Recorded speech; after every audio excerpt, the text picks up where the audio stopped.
Good morning. Wheat Harvest is here once again, and marketing your wheat this year involves juggling more balls in the air than what most guys are accustomed to dealing with. The first item is figuring out what you have. That means protein and test weight. It has been well advertised now to wheat farmers for the past 6 months, the premiums to be had for good protein wheat over ordinary wheat. But just in case you haven't heard, here is a reminder. The value currently of 11 Pro, 12 Pro, and 13 Pro wheat can mean a 30-cent, 60-cent, and possibly a $1 bump in basis values compared to ordinary wheat. These values depend greatly on where and when you can deliver, but they are real and in some cases much greater. Some local co-ops don't have the capability to test for this at harvest, and some others don't necessarily make it a priority to share all that type of information with you. So it's on you to figure out what you have. What you do to capitalize on that information depends on a few items.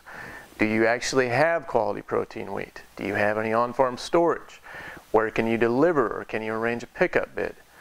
What are your cash flow needs? And how should the carry in the wheat futures affect my decision?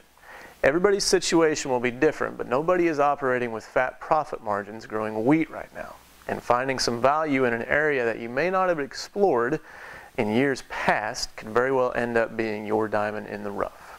I'm Derek Hermish. Have a good day.